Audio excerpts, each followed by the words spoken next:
ପିୟୁଷ ବାବୁ, ଗୋଟେ କୋର୍ଟଙ୍କର ଗୋଟେ ବଡ ନିଷ୍ପତ୍ତି ଆସିଲା।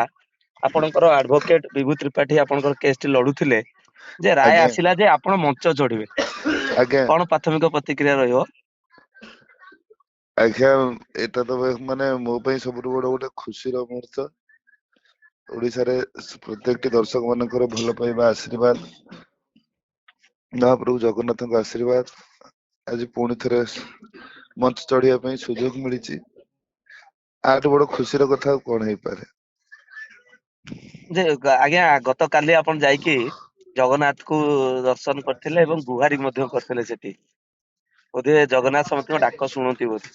ଆଜ୍ଞା, ସେ ତ ସମସ୍ତଙ୍କ ଡାକ ଶୁଣନ୍ତି ବୋଲି ତ ସେ କାଳିଆ ସାଆନ୍ତ। ବର୍ତ୍ତମାନ ପରବର୍ତ୍ତୀ ଷ୍ଟେଜ କୋଉଠି ରହିବ ଆଜ୍ଞା? କେବେ ଚଢୁଛନ୍ତି? ଆଉ ୟା ପରେ ଯିଏ ଆଜ୍ଞା ଆପଣଙ୍କୁ ଯୋଉ ଗୋଟେ ବଦନାମ ର ଗୋଟେ ଗୋଟେ ଆପଣଙ୍କୁ ଗୋଟେ ଆଖ୍ୟା ଦିଆଗଲା, ତା ବିରୁଦ୍ଧରେ ଆପଣ ପୁଣି ଥରେ କୋର୍ଟ ରେ ଇଏ କରିବେ କି, ଫାଇଲ କରିବେ କି?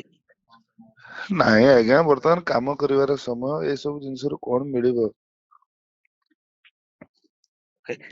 ଆପଣଙ୍କର ପରବର୍ତ୍ତୀ ଷ୍ଟେଜ କୋଉଠି ଅଛି ଆଜ୍ଞା? ଷ୍ଟେଜ ଶୋ କୋଉଠି ହବ, ଆଉ କେବେ ହଉଛି, ଆଉ ତାକୁ ନେଇକି କେତେ ପ୍ରିପେୟାର ପିୟୁଷ ତ୍ରିପାଠୀ? ନାଇଁ, ଏବେ ତ ଅର୍ଡର ମୁଁ ମାନେ ଶୁଣିଲି, ବାବୁ କଲ କରିଥିଲେ।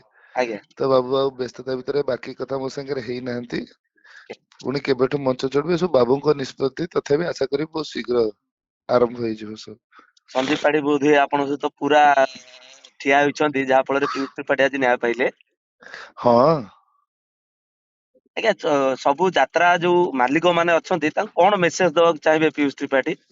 ଆଜ୍ଞା, ମେସେଜ କଣ ଦେବି ବାବୁ ମାନଙ୍କୁ, ବାସ୍ ଯାତ୍ରା ଭଲରେ ଚାଲୁ। ଆପଣ ସମସ୍ତଙ୍କର ଭଲ ଚିନ୍ତା କରୁଛନ୍ତି, କିନ୍ତୁ ଆପଣଙ୍କ ବିରୁଦ୍ଧରେ ଏତେ ବଡ ଗୋଟେ ଷଡଯନ୍ତ୍ର ହଉଛି। କିଛି ନାହିଁ, ଭଗବାନ ଅଛନ୍ତି। ଜଗା ନିହାତି ଭାବରେ ଆପଣଙ୍କ ଡାକ ଶୁଣିଲେ। ଆଜ୍ଞା। ପିୟୁଷ ବାବୁ, ଏ ଖବର ପାଇବା ପରେ ଘରେ ଜଣେଇଲେଣି? ହଁ ଘରେ ଡିସ୍କସନ ହେଲାଣି? ହଁ ସାଙ୍ଗସାଥି କଲ? ହଁ, ଏଟା ସ୍ୱାଭାବିକ କଥା। କଣ କହୁଛନ୍ତି ସବୁ? ସମସ୍ତେ ବହୁତ ଖୁସି ସମସ୍ତେ।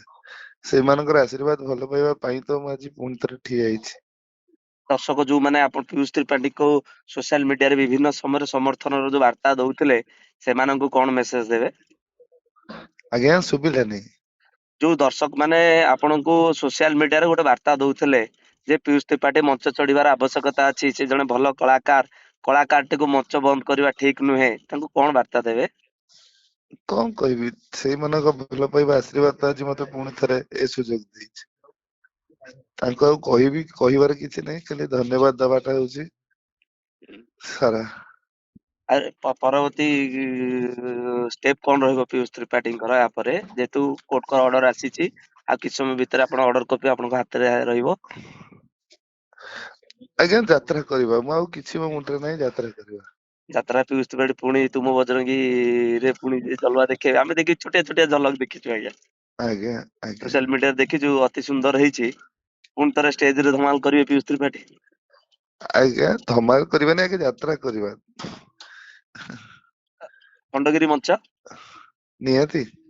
ଖଣ୍ଡଗିରି ମଞ୍ଚ, ସମସ୍ତଙ୍କର କୁହନ୍ତି ଯେ ଖଣ୍ଡଗିରି ମଞ୍ଚ ହଉଛି ଗୋଟେ ଫାଇନାଲ ଗୋଟେ ପଡିଆଟେ। ପିୟୁଷ ଆଜ୍ଞା, ତ୍ରିପାଠୀଙ୍କର ସେଥିପାଇଁ କଣ ବ୍ଲୁ ପ୍ରିଣ୍ଟ ରହିବ, କଣ ସବୁ ପ୍ରସ୍ତୁତି ରହିବ? ବା ଗୋଟିଏ କଥା ଆଜ୍ଞା କହିଲି, ଆଗେ ଗୋଟିଏ କଥା ମୁଣ୍ଡରେ ରଖିବା ଯେ କେମିତି ଭଲରେ ଯାତ୍ରା କରିବା, ତାପରେ ବାକି ସବୁ କଥା।